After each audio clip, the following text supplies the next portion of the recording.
Para saudara, dalam edisi kali ini saya ingin mengajak kita semua untuk berdiskusi dan mendalami tentang dogma gereja mengenai kebundaan Santa Perawan Maria.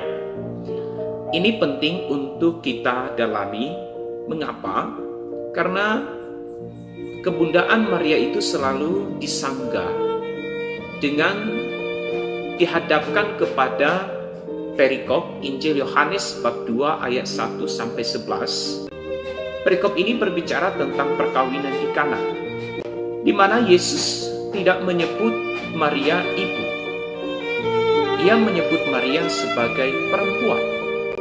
Iman seputar kebundaan Santa Perawan Maria dan semua tentang Maria yang dihidupi oleh gereja merupakan iman yang diwahyukan. Ortodoksinya tidak bisa diragukan. Kebundaan Maria merupakan iman yang diwahyukan. Artinya, pengakuan itu pertama-tama muncul dari Allah sendiri. Masih ingatkah apa yang terjadi di dalam Injil Lukas bab 1 ayat 39 sampai 45, di mana Maria mengunjungi Elisabet saudarinya? Injil Lukas mencatat bahwa melalui perjumpaan Maria dengan Elisabet, Elisabet dipenuhi oleh Roh Kudus dan kemudian ia berseru, "Siapakah aku ini sampai ibu Tuhanku datang mengunjungi aku?"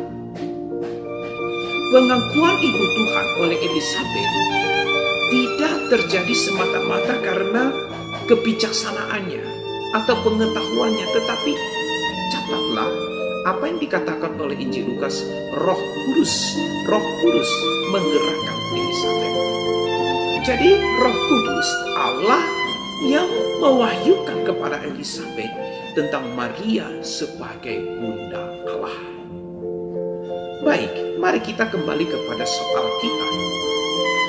Dalam perkawinan di Kana, Yesus tidak menyebut Maria ibu, tetapi ia menyebutnya sebagai perempuan. "Hai perempuan," katanya, "mau apakah engkau daripadaku? Saatku belum tiba." Beberapa orang mengatakan bahwa ungkapan ini merupakan celaan Yesus terhadap Maria. Benarkah demikian? Tidak didasarkan kepada telaah yang benar dan tepat. Ada dua alasan. Yang pertama, pada akhirnya Yesus mengabulkan permintaan Maria. Kalau Yesus tidak menghormati Maria, tidak mungkinlah ia mengabulkan permintaannya. Yang kedua, "Mau apakah engkau daripadaku?" merupakan idiom Ibrani Yunani yang lazim pada zaman Yesus.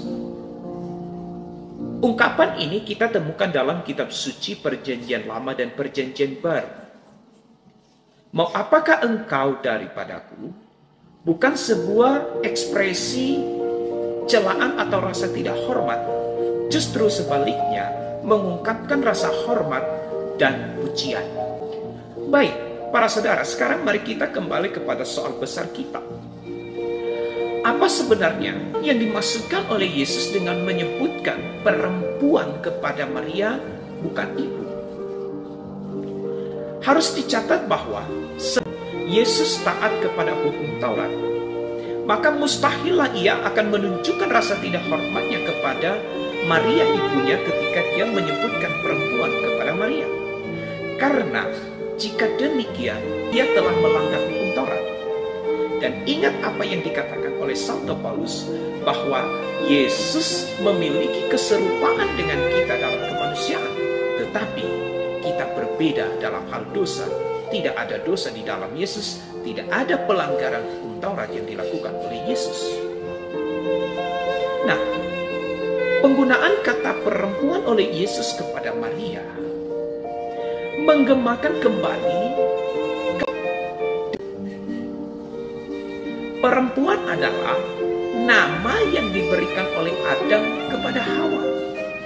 Mari kita melihat kitab Kejadian Lalu berkatalah manusia itu, inilah dia, tulang dari tulangku dan daging dari dagingku. Ia akan dinamai perempuan sebab ia diambil dari laki-laki. Ia akan dinamai perempuan. Merumuskan kembali hubungan Maria dengan Yesus, tetapi juga dengan semua orang beriman. Ketika Yesus menyerahkan Maria kepada murid yang dikasihinya, ia juga menyerahkan Maria ke sepanjang segala masa, yang dalam kitab Kejadian disebut ibu dari segala yang hidup. Maria adalah ibu dari semua yang memperoleh hidup baru berkat sakramen pembaptisan. Maria, karena imannya yang besar kepada Allah, membalikkan secara radikal keputusan fatal di Taman Eden. Perempuanlah yang menjerumuskan Adam pertama ke dalam dosa, dan perempuan pula lah yang menuntun Adam baru, Yesus, kepada karyanya yang mulia. Ketika Yesus menyatakan perempuan kepada Maria ibunya, ia sedang memaklumkan Maria sebagai ibu dari segala yang hidup. Ia membawa Maria kepada para murid, ia membawa Maria kepada gereja untuk menerimanya dan mengakuinya sebagai ibu. Di atas salib, ibu